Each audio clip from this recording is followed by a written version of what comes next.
मित्रों, बसंत गुरु जी का प्रणाम। माँ गायत्री आपकी पर कृपा करे, आपका जीवन में आनंद हो, मंगल हो, शुभ हो, लाभ हो। उससे बड़ी बात ये हो कि आपकी ज़िंदगी में हर कदम बेस्ट हो। मित्रों, आज हम चर्चा करेंगे अपनी कुछ बेसिक चीज़ों की। मुद्रा के बारे में हम चर्चा कर रहे थे। तो मुद्रा के बारे में एक चीज़ आप साफ साफ समझ लीजिए कि हर मुद्रा का 3 प्रयोग होता है और उसके 3 तरह के लाभ होते हैं। पहला प्रयोग होता है उसका शारीरिक लाभ, यानी इस भौतिक संसार का, जिसमें हमारे पांचों कोष को प्रभावित करता है। दूसरा लाभ होता है सूक्ष्म जगत का, जिसमें हमारे मन और मन से संबंधित, यानी मस्तिष्क है, मन है, और जो सोच विचार है, थॉट है, इससे संबंधित वो अपने को लाभ पहुंचाता है। और तीसरा उसका उपयोग होता है आध्यात्मिक क्षेत्र का, माने उच्च स्तरीय ऊर्जाओं का प्रयोजन का। तो प्रत्येक मुद्रा का 3 उपयोग, चाहे वो मुद्रा कोई भी हो। आसनों के उसी तरह से 3 उपयोग है, यानी कोई भी आसन आपका हो। वैसे ही मंत्र शक्ति का 3 उपयोग है, चाहे आप मंत्र शक्ति अपने शरीर के लिए प्रयोग करें, दूसरा सूक्ष्म जगत के लिए प्रयोग करें, और तीसरा आध्यात्मिक जगत के लिए प्रयोग करें। तो ये साधना, उपासना और आराधना, उसके भी 3 और हिस्से हो जाते हैं, वो बात की बात का हिस्सा होता है। तो प्रत्येक आसन और मुद्राओं का ये 3 प्रयोग है। इसको आप भली भांति से समझ लेते हैं, बेसिक फंडामेंटल बेसिक नॉलेज को, तो आपसे हर चीज़ अच्छा बनेगा। अब एग्जाम्पल के लिए जो आज हम मुद्रा के बारे में बात करने जा रहे हैं, नाम का डिफरेंट कुछ भी हो सकता है। नाम बड़ी बात नहीं है, बड़ी बात है उसका क्रिया और उसका पोजीशन और उसका ऊर्जाओं के, उसका ऊर्जा और तत्वों का उसकी सम्मिश्रण। बेसिक ज्ञान जरूरी है, क्रिया योग जो अपने को प्रभावित करेगा। नाम में क्या है, देश काल परिस्थितियाँ, हिंदी, अंग्रेजी, संस्कृत, लैटिन, मराठी, उर्दू, अलग अलग नामों में अलग अलग उसको बोलचाल में बोल दी जाती है। कभी कभी लोग उपहास में कुछ आकृति देखते हैं और उसको बोल देते हैं। मसलन जिस मुद्रा पर आज हम बात करेंगे, किसी ने ऐसा किया और उसको किसी ने लिंग कह दिया, और लिंग का पर्याय ये समझ लिया, केवल पुल्लिंग समझ लिया, केवल शीशन समझ लिया, और जो भरिया भ्रांति फैल गई, और आज तक न जाने कितने वर्षों तक लोग इस भ्रांति में पैदा हो गए। जबकि लिंग का आशय कहीं भी किसी भी स्थिति में शीशन नहीं होता। लिंग योनि को भी बोलते हैं और लिंग शीशन को भी बोलते हैं। तो आकृति यदि आप देखते हैं तो फिर आकृति के हिसाब से यदि मनगढ़ंत बातें कह देते हैं। मेरे बहुत से यूट्यूबर मित्र, बहुत से मेरे वैदिक मित्र, बहुत से मेरे ज्योतिषी मित्र, बहुत से मेरे मुद्रा का ज्ञान वाले मित्र कुछ ऐसे ही बोल करके भ्रम जाल में हमको डाल दिए जाते हैं और हमारे दिमाग को भ्रमित कर दी जाती है। लिंग का आशय कहीं भी शीशन नहीं होता। इसलिए आप जब भी कोई लिंग शब्द कहे तो अपने वाहियात इस मन से इस बात को निकालें कि सिर्फ पुरुष का ही एक अंग को लिंग कहा जाएगा। स्त्री का भी उस अंग को, योनि को लिंग ही कहा जाता है। तो अब दोनों की डिजाइन तो अलग है ना। अब कैसे बना सकते हो, चलो बनाइए। एक बहुत बड़े ज्ञानी मित्र को बड़ा बुरा लगा जब मैंने उनसे लिंग की परिभाषा पूछा तो, और कहा कि आप लिंग मतलब केवल आप ऐसा ही क्यों समझ लेते हो। चलो कर लेते हैं कि ये किस पुराण में है, कौन से शास्त्र में, गवाहियाँ खोजते हैं। तो मित्र, जिसको आप प्राण मुद्रा कहते हैं, दरअसल वही लिंग मुद्रा है। जब आप दोनों को एक साथ जब मिलाते हैं, शिव जी की यह जो लिंग का जो अवधारणा है कि एक पूरी आकृति का, गोल आकृति का, और उसके सामने में जब इस तरह से मुद्राएं बनी होती है तो इसको ही लिंग मुद्रा कहा जाता है। ये वास्तव में शिवलिंग का ही मुद्रा है। आप देखते हैं जहाँ भी शिव जी की स्थापना होती है वहाँ शिव जी का एक लिंग और एक योनि का प्रतीक, योनि का यानी त्रिकोण प्रतीक, इसको हम स्त्रीलिंग बोल देते हैं और इसको हम पुल्लिंग बोलते हैं। दोनों के जब योग बन जाता है तब यह लिंग मुद्रा कहला जाती है। लेकिन आजकल मैं बहुत से लोगों में देखता हूँ इस तरह से एक अंगूठा को कर दिया, अब इसको बोल दिया कि लिंग मुद्रा, और अब लोग मान रहे हैं, देख रहे हैं, बिना यह समझे कि दोनों की फ़र्क क्या है, दोनों में लॉजिकल फ़र्क क्या है, दोनों में विज्ञान का फ़र्क क्या है। तो मित्रों, जब भी कोई लिंग बनता है तो चारों तत्व जब आपस में संयोजित होते हैं और हमारा जो अग्नि तत्व है वह हमारा चैतन्य का प्रतिनिधि बनता है, तब जाकर के वह लिंग बनता है। देखिए, ये आपका आकाश तत्व और वायु तत्व, तो गति और आकाश जब योनि मार्ग बनाता है, और जल और पृथ्वी मिलकर के पुरुष का लिंग का निर्धारण करता है। ये जब दो तत्व, जल तत्व और पृथ्वी तत्व आपस में मिलते हैं तब वो एक लिंग बनता है। लिंग का कार्य क्या है? मूलाधार चक्र कब बनता है, काम वासना कब जागृत होती है? जब उसमें पृथ्वी तत्व और जल तत्व होता है। ये दोनों से ही नए जीवन की उत्पत्ति होती है, वहीं से ही शुक्राणु बनता है, अंडाणु बनता है, इत्यादि वगैरह वगैरह, सारा ये साइंस की बातें हैं। और उसके बाद जो अग्नि है, अग्नि जो है वायु को, मतलब भाव संवेदना को, चेतना को, जब हम इस तरह से जब उसको एक लिंग बनाते हैं तो ये जो अग्नि है, अग्नि मतलब अंदर की इच्छाएं, कामनाएं, वासनाएं, वो भावनाएं जब उड़ती है अंदर में, जब भाव तरंग होता है, वो अंदर में ग्रंथियां फिर हमको विकसित करते हैं ग्रंथियां। जब वो ग्रंथि आगे बढ़ाती है तो वायु का कार्य करते हैं। इस तरह से वो एक पूरी तरह से एक विज्ञान सम्मत वह कहला जाता है। तो जब भी कोई मुद्रा की चर्चाएं हों, आकृति जब तैयार हो, तब तत्वों को समझें कि कौन सा तत्व का प्रतिनिधि कौन सा मुद्राएं करती है। लिंग कौन से तत्व का प्रतिनिधि करता है? लिंग करते हैं आपके जल तत्व का प्रतिनिधि, और पृथ्वी तत्व का प्रतिनिधि, और अग्नि तत्व का। तो इसका संयोजन, उसका कौन से सर्किट होगा, कैसा डायग्राम होगा, ये उसका विषय है। तो चलिए हम इस बहस पर नहीं पढ़ते हैं, आपको जो मानना है, नाम दे रहे हैं नाम दे लीजिए। तो आज जो हम चर्चा करने जा रहे हैं मित्रों, वो ज्योतिर्लिंग है। मतलब एक प्रकाश का, एक दीपक के प्रकाश समझ लीजिए। जब हम कोई दीपक जलाते हैं तो वो ज्योतिर्लिंग ही होता है। ज्योति जब ऊपर उड़ती है उस आकृति को ज्योतिर्लिंग कहा जाता है। क्योंकि लिंग तब कहा जाता है जब उसमें उस गुणवत्ता को पैदा की जाती है। उसके पहले वो ज्योति रहता है, जब उसमें प्राण का संचार करते हैं तब वो ज्योतिर्लिंग बन जाता है। लिंग मतलब प्राण ही होता है। लिंग का दूसरा शब्द करते प्राण से ही लिया गया है, ऐसा सूक्ष्म चेतना प्राण जो उस पर अपना क्रियाशीलता डाल दे। तो मित्रों, आज जब हम बात करेंगे उस अग्नि मुद्रा की, या ज्योतिर्लिंग की, या फिर आपके अनुसार से वो लिंग मुद्रा की। मैं लिंग जब कहता हूँ, इसका मतलब है शिव जी और पार्वती का जो योनि और लिंग बना हुआ डिजाइन होता है, हम उस पर बात करते हैं। ये जो चाहे अब नाम से कुछ भी नहीं है, जब हम इस तरह से अंगूठा का जो मेरा एरिया होता है, यह अंगूठा मेरे मस्तिष्क का प्रतिनिधित्व करता है। इस अंगूठे के ऊपरी हिस्सा में यह मेरा मस्तिष्क है, यानी पूरी की पूरी मेरा नाक, कान, पूरा गला विभाग, ये गला का विभाग है, और ये मेरे खोपड़ी का विभाग है, मस्तिष्क का विभाग है। और ये जो मेरा एटलस का विभाग है, मतलब गले की रीढ़ की वो हड्डी जहाँ से C1 से C5 तक की उसकी होती है। तो जो C5 का स्थान होता है, जहाँ से मेरी कंधा से लेकर के मेरी चेस्ट और ये सारे अंगे यहाँ से जुड़ा होता है। तो मित्रों, ये जो मेरी पूरा का पूरा पॉइंट है, एक्यूप्रेशर का पॉइंट है, ये मस्तिष्क की वह ऊर्जा, घनीभूत ऊर्जा, नाक, कान, गला इत्यादि विभाग को प्रतिनिधित्व करती है।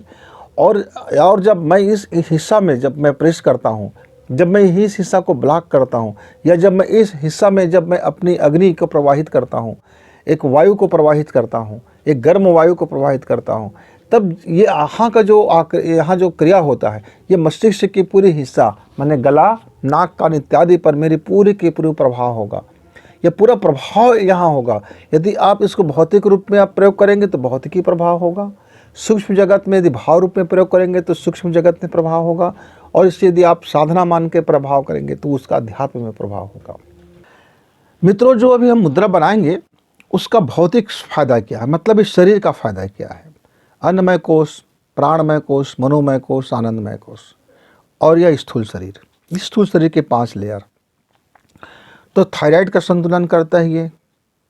दूसरा काम क्या करता है, ये कफ का नाश करता है। मतलब यदि सर्दी है, फीवर है, जुकाम है, और एलर्जी हो गया है, या आपके गले में दर्द है, और आपके कंधों में दर्द है, और साइटिका जैसे प्रॉब्लम है आपको, या कमर के ऊपर के जो हिस्सा है, थोड़ी मिथला के हिस्सा में यदि दर्द आ रहा है, या आपका पेनक्रियास में कोई गड़बड़ी हो गया है, लगातार ये सारी चीज़ें हो। लेकिन इसको जो हाई बीपी का जो मरीज़ है वो दवा लेके ना करे। हाई बीपी के मरीज को बचना चाहिए। जब उसका ब्लड, जिस समय ब्लड सामान्य हो, उस समय इस मुद्रा को करनी चाहिए, चाहे लो बीपी का मरीज हो या हाई बीपी का मरीज हो। ऐसे मरीज इस मुद्रा से थोड़ा सा बचे, क्योंकि जब उस एरिया को जब आप दबाते हैं, यानी वहाँ जब मुद्रा बनाते हैं तो बीपी का जो यहाँ बहुत तेज़ गति से हार्ट बीट बढ़ता है, बहुत तेज़ गति से बीपी बढ़ता है। तो बीपी लो मरीज के लिए भी ये नुकसानदायक हो जाएगा और हाई बीपी वाले के लिए भी नुकसानदायक हो जाएगा। लेकिन कब उसकी बीपी कब ना हाई बीपी और कब ना लो है उसको देखना होगा, यानी जब उसका बीपी नॉर्मल हो। वैसे ही यदि मेरा कोई शुगर का मरीज है, जब उसका शुगर का लेवल बहुत ज़्यादा हाई है उस समय उसको नहीं करना चाहिए। यदि वो कोई दवा ले रहा है, जैसे वो दिमाग की दवा ले रहा है या पेन किलर की दवा ले रहा है, ये ऐसी दवा लेने वाले मरीज भी दवा लेकर के इसको ना करें। इसीलिए इस मुद्रा का सबसे उत्तम समय जब हम मानते हैं मित्रों, वह है सुबह का समय, संध्या काल का समय। यानी जब मॉर्निंग में जब संध्या काल हो, मतलब सूर्योदय होने से पहले आप शुरू करें या उसी के आसपास, जैसे सूर्योदय हो चुका या सूर्योदय हो चुके हैं, एक मानते हैं। दूसरा हम मानते हैं उत्तम काल उसको, जैसे आपने जिस समय भी सो के उठा। जैसे मेरे शहरी जीवन है, मेट्रो सिटी का जीवन है और कैपिटल सिटी का जो जीवन है, औद्योगिक क्षेत्रों का जो जीवन है, कारोबारियों का जो जीवन है या बड़े बड़े अफसरों का जो जीवन है, उनकी मॉर्निंग होता है 10-11 बजे। किसी किसी का मॉर्निंग तो 11 और 12 बजे होता है।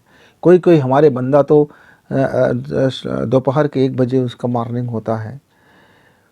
तो अब उसको मॉर्निंग को कैसे निर्धारित करें हम? तो हम ये कह सकते हैं कि जिस समय आप सो करके उठते हैं, उठने के बाद आप अपना दिनचर्या यानी शौचालय इत्यादि कार्य से आप निवृत्त हो जाते हैं। अभी उस समय आपने नाश्ता नहीं की है, आपका पेट भी खाली है और पेट में थोड़ा सा आप कोई तरल पदार्थ ले लिए हैं, जैसे हल्का से जूस है, पानी है या आप चाय कॉफ़ी हैं, पर उत्तेजक ना हो, मतलब एक नॉर्मल रूटीन में जो आप लेते हैं। उसके बाद आप चुप होकर के यदि आप 15 मिनट का प्राणायाम कर लेते हैं, प्राणायाम कर लेते हैं और उसके बाद उस मुद्रा को करते हैं तो सूक्ष्म जगत में प्रभाव करेगा। जैसे आपके मस्तिष्क है, ब्रेन की जितने भी आपकी समस्या है, तकलीफ़ होने की समस्या है, समझ नहीं आने की समस्या है, स्मरण शक्ति की समस्या है, कोई आइडियाज़ की समस्या है, कोई प्लानिंग कर रहे हैं, प्लानिंग तक नहीं पहुंच पा रहे हैं, यानी मस्तिष्क से संबंधी और विचार संबंधी और आपकी अवधारणा संबंधी जो आपकी घोषणाएँ हैं, आपकी जो विश्वास है, जो आपका उत्साह है, जो आपके अंदर में तकलीफ़ें हैं, जो आपकी मन है, मन की विकृतियाँ हैं या मन की संबंधित कार्य है, उस समय ये प्रभावित होगा जब आप प्राणायाम कर लेंगे। अब इसमें होगा क्या? यदि आप चंद्र स्वर से प्राणायाम करते हैं, यानी आप बायां नासिका से प्राणायाम करते हैं, तब आपको वह स्मरण शक्ति से लेकर के आपकी कार्य योजना पर काम करेगा। लेकिन यदि आप दाहिना नाक से यदि प्राणायाम करते हैं लगातार 15 मिनट और फिर उस मुद्रा को करते हैं, तब वो आपके जीवन में स्थायित्व संबंधी, मतलब जैसे कि कोई बड़ी योजना बनाना है, कोई प्रोजेक्ट पर काम कर रहे हैं, कोई इरर आ रहा है, लाइफ में इरर आ रहा है, दिमाग में इरर आ रहा है और मन में बेचैनियाँ उठ रही हैं, मन में खुशी का फीलिंग नहीं हो रहा है, मन में दुख है या कोई चीज़ ऐसा जिसको हम डिसाइड नहीं कर पा रहे हैं, जो कालांतर में हमको एनर्जी चाहिए, प्रखरता चाहिए, वो उसके लिए काम होता है। और यदि हम लेकिन मुझको शांति चाहिए, मुझे सिर्फ शांति चाहिए, तो मैं सब चीज़ भुला देना चाहता हूँ। जो मेरा आज का काम क्या करना है, नहीं करना है, ये सारा चीज़ से मैं अब निवृत्त होना चाहता हूँ। मैं सिर्फ अपने को एक पीस में ले लेना चाहता हूँ। तो ये संसार और दुनियादारी और कारोबार सबसे थोड़ा देर के लिए मैं रिलैक्स चाहता हूँ। तो आप दोनों नासिका से सांस भरिए और 15 मिनट तक आप सांस लें और कुंभक करें ना करें, लेकिन आप गहरी सांस लो और धीरे धीरे सांस छोड़ो, सांस लो और सांस छोड़ो, कोई कुंभक नहीं करना है। और उसके बाद आप इस मुद्रा को यदि बनाते हैं तब आपको अंदर में वह शांति का फीलिंग देगा, वो सुकून का फीलिंग देगा, इराज कर देगा। मतलब जो चीज़ें आप सोच रहे हैं वो सोच को आपको शांत कर देगा। तो फिर आपको उस समय आप फिर ऐसा नहीं सोच सकते कि मैं शांति वाला सोच से उठा हूँ, अब मेरा दिमाग क्यों नहीं काम कर रहा है, मेरी स्मरण शक्ति कैसे हो गया, मेरे आइडियाज़ नहीं मित्रों। तो जिस काम का है आप उसका प्रयोग करना सीखें, आप उसी एप्लीकेशन को लगाएं जिस चीज़ के लिए आप करना चाहते हैं। तो मुद्रा, जो भी मुद्रा करें आप, चाहे वो लिंग मुद्रा हो, ज्योतिर्लिंग मुद्रा हो, चाहे आपका तत्व मुद्रा हो, जल मुद्रा हो, शंख मुद्रा हो, मुद्रा कुछ भी हो, पर मुद्रा की ये बेसिक चीज़ें आप पहले समझ लो कि आपका प्रयोजन क्या होगा, शरीर के लिए होगा, मन के लिए होगा कि साधना के लिए होगा। उस प्रयोजन, उस एप्लीकेशन को लगाए कैसे, उस एप्लीकेशन लगाने पर ही उसका लाभ होता है। ऐसा नहीं है कि हमने सुन लिया ये ऐसा इतना बड़ा फ़ायदा है, वाह वाह वाह वाह क्या फ़ायदे, और हमने आप कुछ भी बिना सोचे विचारे हमने बटन दबा दी। तो एप्लीकेशन लगाना सीखो। मुद्रा का ज्ञान, बेसिक ज्ञान और बेसिक एप्लीकेशन लगाने के तरीका समझे बगैर मुद्रा करना आपको लाभ हो सकता है, दे और ना दे, कोई उसका ठिकाना नहीं है। इसलिए आप एप्लीकेशन को सही ढंग से लगाना सीखें, आप अपनी योजना के अनुसार उसका सही फिर परफेक्ट आपको मिलेगा, परफेक्ट आपको मिलेगा। मैं एक बहुत बड़ा घर आग लगा हुआ था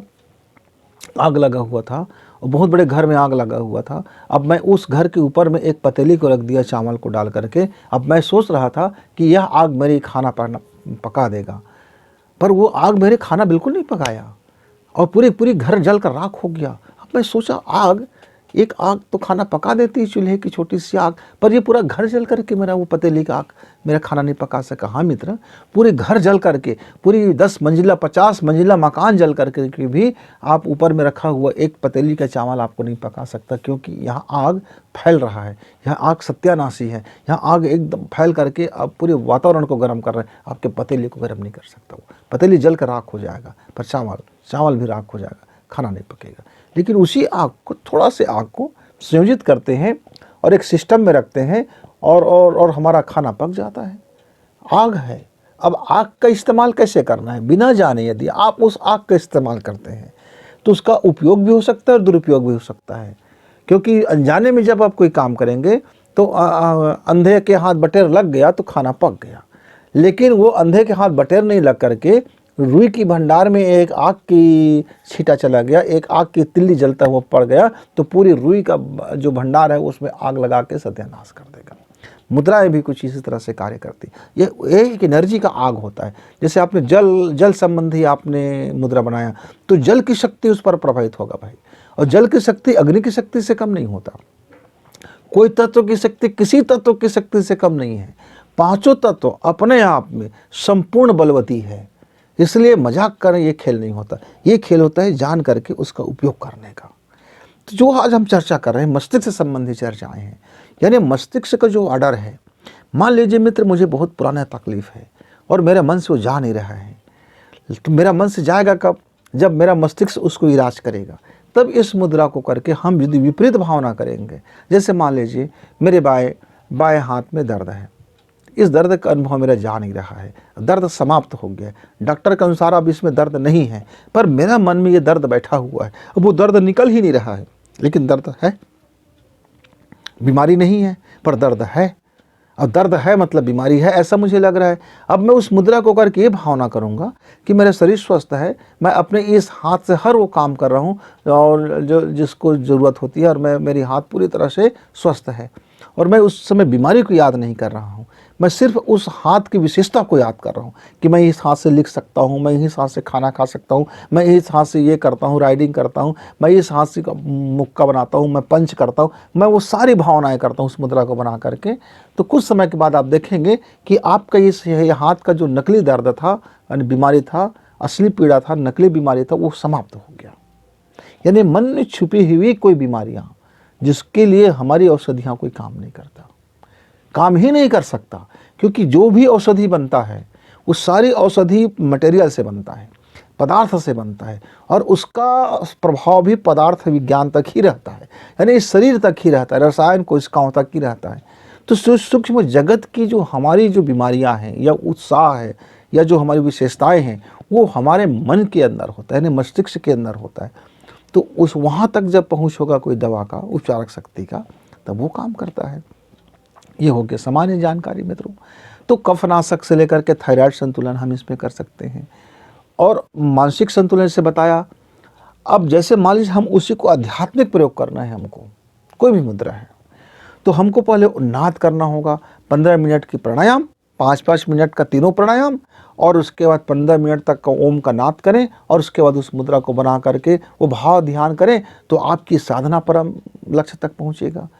हर मुद्रा में जिस मुद्रा का जो साधना है, जो विधान है, जो ज्ञान है या जो क्षेत्र है उसका, उस क्षेत्र तक आपको वो फिर आगे तक बढ़ा देगा मित्रों। ये हो गया उसका बेसिक ज्ञान। क्योंकि मुझे लगा हमारे कई मित्रों को शायद इस बेसिक ज्ञान का अभाव है, या तो नहीं पढ़ने के कारण, या कहीं से इधर उधर सुन लेने के कारण, या किसी कुछ कारण हो सकता है, क्योंकि हर कोई गहरी अध्ययन नहीं कर पाता। किसी ने बताया तो उसको मान लिया जाता है। तो मित्रों, ये हो गया मैंने जो अध्ययन किया मुद्रा विज्ञान के संबंध पर, क्योंकि ये जो साधना पक्ष होता है ना विज्ञान, ये सब तक बिना जाने आप समुचित प्रयोग नहीं कर सकते। अब ये जो मुद्रा है मित्रों, ये अंगूठा का, माने हम अग्नि तत्व, अंगूठा का मुद्रा, यानी इस अंगूठे का या इस आकृति का जो भी मुद्रा बनाएंगे वो सब अग्नि तत्व के ही प्रतिनिधि करेंगे। जैसे मान लीजिए मुझे बहुत अपने आप में मैं गुस्सा क्यों करता हूँ, उसका कारण है कि मेरा वायु तत्व अग्नि मुद्रा में हो गया है। माने मेरी जितनी भी ग्रंथियाँ हैं वह ऊर्ध्वमुखी है, मतलब ऊर्जाओं का वहाँ से निकासी हो रहा है और उसका सही ढंग से उपयोग नहीं हो रहा है। अब मेरी जो वायु है अब ऊपर उठ रहा है और मेरी अग्नि भी ऊपर उठेगा, तो अग्नि और वायु जब ऊपर दोनों उठेंगे इस तरह से और आपस में मिल गया, यदि यानी वायु को अग्नि का साथ मिल गया, तब इसकी जो गर्म वायु है यानी जो तासीर है मेरे पूरे शरीर और पूरा जीवन काल को बदल के रख देगा, क्योंकि ये गर्म है, बहुत ज़्यादा गर्म है। अब मैं बिना सोचे विचारे मैं चाह रहा हूँ मुझको शांति मिले और मैं इस तरह से मुद्रा बना के बैठा हूँ, तो मुझको तो शांतिक जगह में गर्मी उत्पन्न होगा।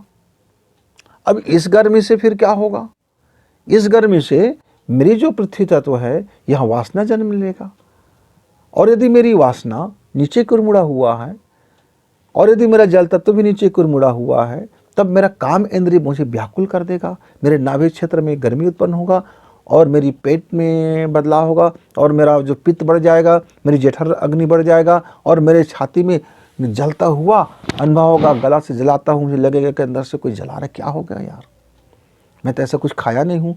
खाए हैं ना अपना, वायु के साथ अग्नि को खा दिया है ना आपने, खाए हैं अपना, खाए हैं तो अग्नि तो उठेगा।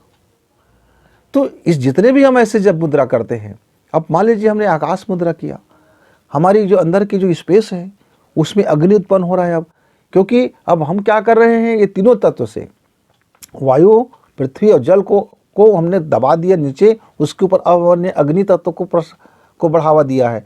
अब इससे सारे तत्व वो अग्नि तत्व से मिलकर के आकाश तत्व की ओर हमारे अंदर का जितना भी स्पेस है, एक एक कोश में, एक एक कोशिकाओं में उसका जो स्पेस को अग्नि से भरेगा वो, क्योंकि हमने अग्नि से संस्कारित कर रहे हैं, सारे तत्वों को प्रधानता दे रहे हैं। तो इसी तरह से मित्रों, अब यहाँ पृथ्वी है, मान लीजिए मेरे शरीर में कई प्रकार की समस्याएं हैं, लगातार स्थूल है, पुचपुचा शरीर है, शरीर में दर्द है, गांठ गांठ में है, ठीक नहीं होता कई तरह से। अब मुझको मेरा अग्नि बढ़ाना है, मेरे शरीर का कमजोरी है, मेरे शरीर में पुरुषत्व लाना है, अंदर के सारे चीज़ों को प्रखर बनाना है, तब मैं इस तरह से एक मुद्रा बनाऊंगा और ये मुद्रा फिर मेरी पृथ्वी तत्व में वो आग पैदा कर देगी। अब मेरे अंदर में बहुत सर्दी है, बहुत कफ बन रहा है, पेशाब भी बहुत ज़्यादा लग रहा है वगैरह वगैरह वगैरह, तब मैं क्या करूँगा, इस तरह से हम स्कूल में टीचरों से हम कहते थे, मास्टर साहब मुझे जाना है, तो ये सुसु करने का प्रतीक, ये मुद्रा जल का प्रतीक है, जल मुद्रा, जल अग्नि मुद्रा। अब इसको आप जल ज्योतिर्मय कह सकते हैं, ज्योतिर्मुद्रा, अग्नि की ओर ऊपर उठना मतलब अग्नि मुद्रा। जो भी चीज़ें को हम यदि हम सीधा ऊपर उठा दें, यानी अग्नि की फ्लेम की तरह उठा दें, वह अग्नि मुद्रा ही है।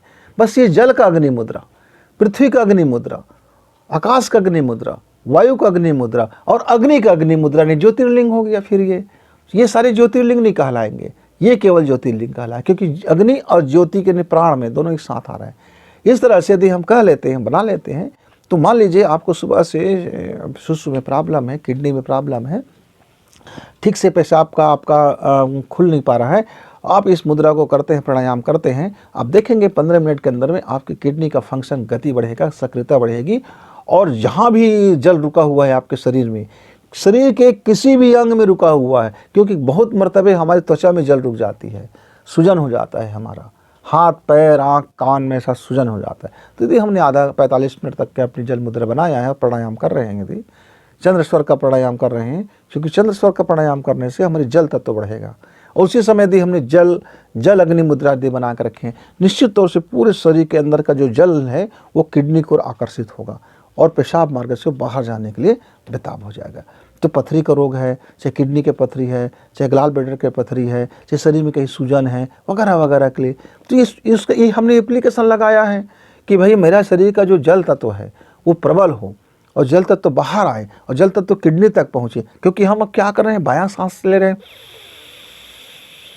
तो शरीर से सारे जल को हम एकत्रित करें और जल को भाप बनाने की कोशिश करें, क्योंकि अग्नि को संस्कारित कर रहे हैं। तो जो भी जल है अब उसको गर्म कर रहे हैं। ठंडी पड़ी है, निकासी नहीं हो रहा, तो वहाँ हम एक्टिवेट कर रहे हैं, एनर्जी दे रहे हैं उसको, थोड़ी सी हलचल पैदा करा रहे हैं, थोड़ी सी गुनगुना कर रहे हैं, हलचल हो रहा है उसमें, और हलचल होकर के वो किडनी की तरफ फंक्शन करता है। अब मुझे पेशाब नहीं करना है, लेकिन मैं जल मुद्रा बना रहा हूँ, तो आप कुछ भी कर लो, आपको पेशाब जाना पड़ेगा, क्योंकि आपने एप्लीकेशन लगा दिया जल मुद्रा का। और लेकिन आपको पता नहीं, किसी ने कह दिया इस तरह से आप मुद्रा बना लो, हाँ, अद्भुत ढंग से आपको फ़ायदा होगा, ये फ़ायदा है, वो फ़ायदा है, वो फ़ायदा है, लेकिन आपने समय बेसमय लगा लिया। अब इसको आप दोपहर में लगाओगे तो आपका किडनी के लिए प्रॉब्लम क्रिएट होगा। क्यों? क्योंकि दोपहर में किसका तत्व ज़्यादा रहता है? पृथ्वी का। बायोलॉजिकल मैच नहीं हो रहा है आपका मुद्रा में, तो भी पैदा होगा।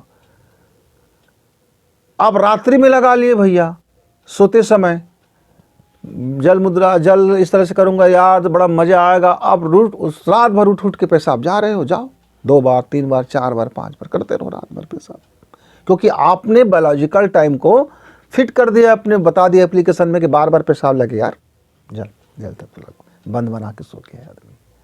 थोड़ी सी समझ के से काम करना है मित्रों। तो आज का जो हमारा विशेष जो चर्चाएं हैं, अपनी ब्रेन के संबंधी जितने भी विकार हैं, घाव को छोड़ करके, गांठ को छोड़ करके, ब्रेन के अंदर में कई तरह से गांठें आ जाती है, हमारे मस्तिष्क में कई तरह की फोड़ आ जाती है, हमारे मस्तिष्क में कई तरह से मवाद बनने लगते, उसको छोड़ करके, सर्कुलेशन को छोड़ करके, यानी आपका यदि ब्लड प्रेशर हाई है तो आप उस समय ना करें, पहले भी बताया, लो है तब भी ना करें, नॉर्मल, हार्ट बीट नॉर्मल हो और ब्लड प्रेशर नॉर्मल हो और शुगर का लेवल भी नॉर्मल हो। यदि ये नॉर्मल है और आप 45 मिनट तक के, यदि मान लीजिए आपने ऐसा चारों तत्व को जड़ से, चारों तत्व के जड़ को मिलान किया, चारों तत्व की जड़ के मिलान करने के बाद यहाँ आपका ये चारों तत्व को जब जड़ मिलान करते हैं, तब आपका 4 चक्र आपस में जुड़ जाते हैं और चारों की एनर्जी, चारों की पावर फिर एक होकर के वह एक बलवती बनता है और पूरा का पूरा वह हमारे, जब हम इस तरह से बंद बनाते हैं तो ये फेफड़ा के मार्ग होते हुए, श्वसन नलिका के मार्ग होते हुए, हमारे ब्रेन के अंदर होते हुए, इस तरह से जब हम उसको मुद्रा को बांधते हैं, रिंग करते हैं, यहाँ पर ये देखिए, यह रिंग मुद्रा के साथ में जब हम उसको रिंग करते हैं, इस मुद्रा को जब हम इसको सीधा करते हैं, इस तरह से जब हम सीधा अंगूठा रखते हैं, तब मेरा मस्तिष्क की विकृति, विकार इत्यादि पर यह काम करता है। और जब हम यहाँ को हल्का प्रेस करके रिंग मुद्रा में दबा देते हैं, ये मेरी गला है, मैंने अपनी गला को दबा दिया, ब्लॉक कर दिया, ये हड्डी मेरा ब्लॉक हो गया। जैसे मैं इस C5 को प्रेस करता हूँ, मुद्रा में देता हूँ, तो यहाँ पूरी एनर्जी से भर जाता है, यानी कि पूरा का पूरा मेरा यह मस्तिष्क जो होगा वह क्रियाशील हो जाता है। तब उसमें दोनों प्रकार के मस्तिष्क क्रियाशील हो जाते हैं उस वक्त, दायां भी और बायां भी। और जब दायां बायां जब दोनों क्रियाशील होता है, तो उस समय जो मेरे मन में होगा उसको कई गुना आणविक शक्ति में बदल देगा। जो मेरे भाव में होगा, मेरे भाव को कई गुना वृद्धि कर देगा। जो मेरे दिल में होगा उसको कई गुना वो वृद्धि करके प्रसार कर देगा। और जो मेरा मस्तिष्क सोच रहा होगा उसको कई गुना बढ़ा देता है। तो यहाँ सावधानी यही बात की है मित्र, कि जब आप इस मुद्रा को लगाएं, तब आपका मन, मस्तिष्क और जिगर एक डायग्राम पर, एक उद्देश्य पर काम करे और उसे 45 दिन तक उस उद्देश्य को मिल ना जाए, तब तक इधर उधर बार बार बदलना नहीं है। वो उद्देश्य के पूरा हो जाने पर जब सेकंड उद्देश्य जब हम लगाएं, तो पहले उद्देश्य को समाप्ति करने का भी इस मुद्रा में विधान है।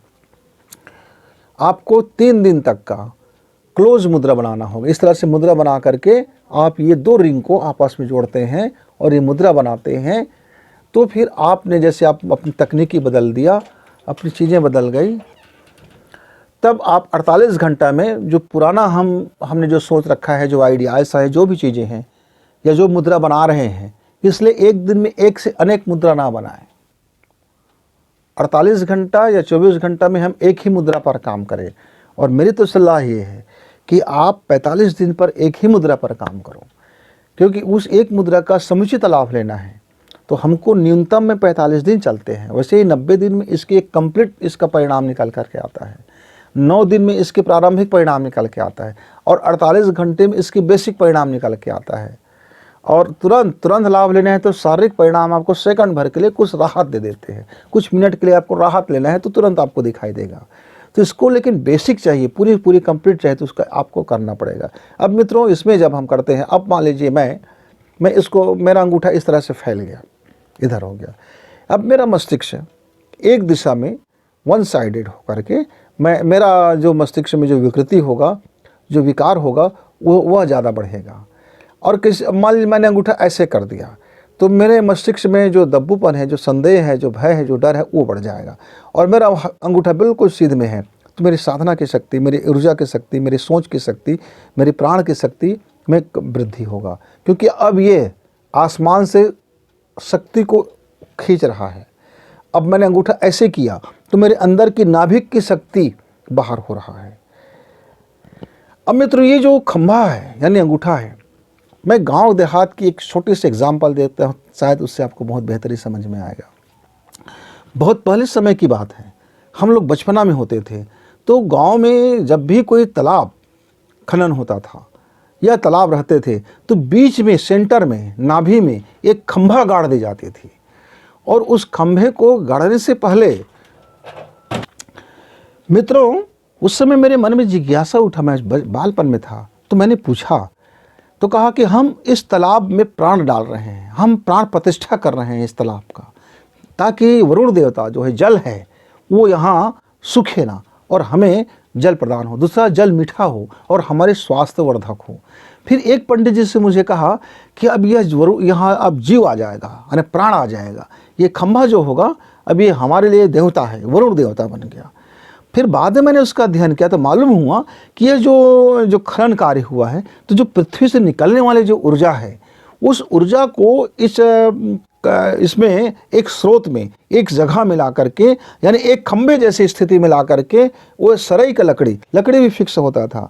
उस सरई का लकड़ी जो सैकड़ों साल तक नहीं गलता था, उसको सड़ा नहीं सकता था जल, उसको वहाँ कर जाता और उसके अंदर से कम 10-12 फीट अंदर नीचे, कम से कम 5-10 फीट नीचे गहरा होता था, ताकि जो वहाँ का जो तत्व है, जो पृथ्वी का जो विशेष तत्व है, वो उसको बाहर निष्कासित करे और उस जल में विलय हो। और उस जल को पान करने वाला व्यक्ति, जो पेय करने वाला व्यक्ति, नहाने वाले व्यक्ति, उस तत्व से वो भरपूर उसको मिले।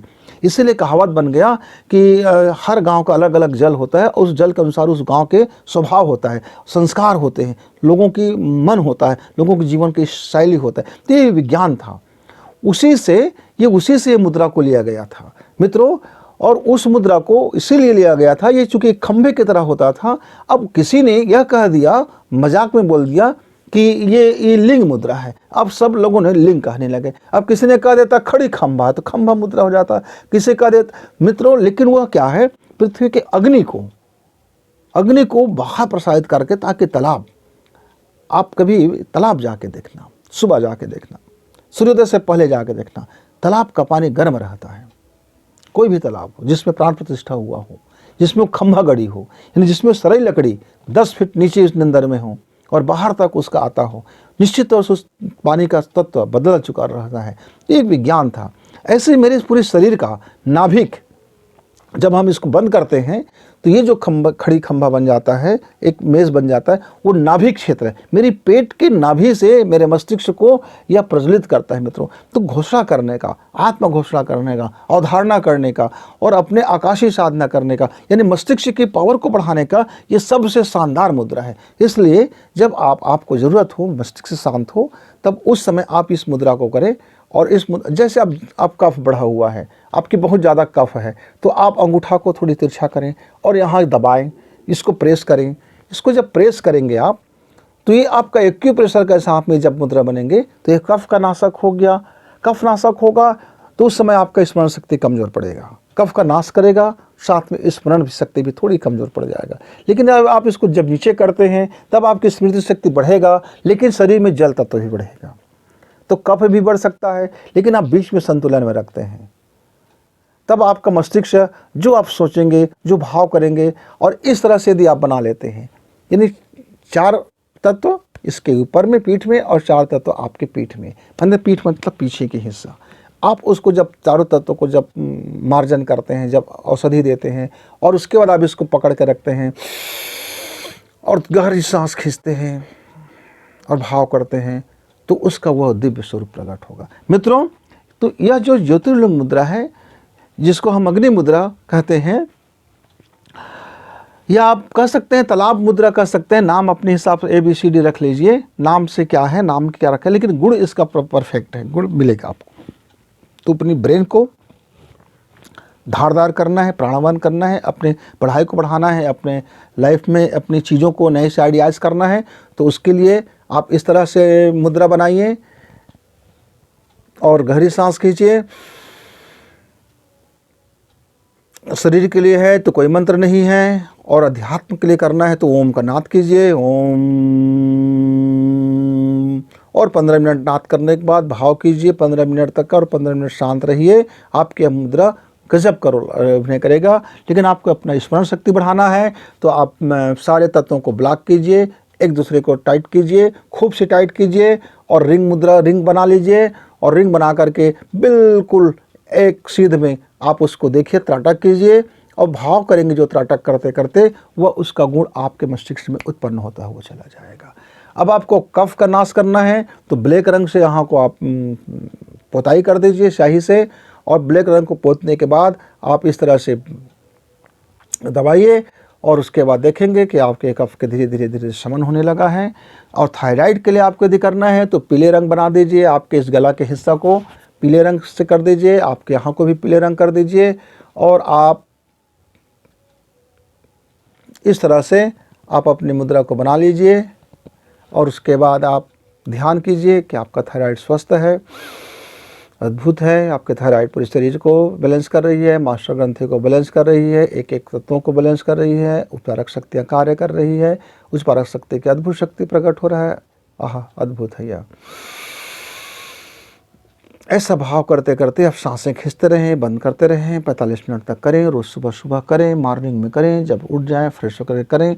आप देखना इस मुद्रा का अद्भुत लाभ होगा मित्रों। लेकिन थोड़ा सा बेसिक ज्ञान और सही एप्लीकेशन लगाइए, और सही साधना कीजिए, सही सांसें लीजिए, और सही मंत्र शक्ति लगाइए, सही नाद लगाइए, और आपके लिए फिर ये उत्तम होगा। और जो कोई मेरा मित्र गायत्री मंत्र को यदि सिद्ध करते हैं, गायत्री मंत्र को यदि धारण करते हैं, तो उसके लिए वह क्या करें, सबसे पहले प्रार्थना मुद्रा में वह 5 मिनट तक का गायत्री मंत्र बोलें, और उसके बाद फिर वह इस तरह से अंगूठा को कर लें,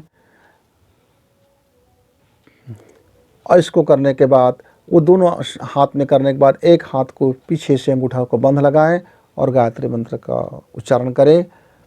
यहाँ इस हृदय के पास रख लें।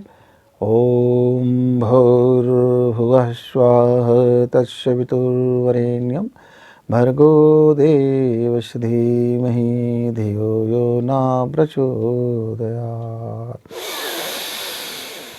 गहरी सांस भरें, फिर धीरे से छोड़ें, फिर मंत्र बोलें।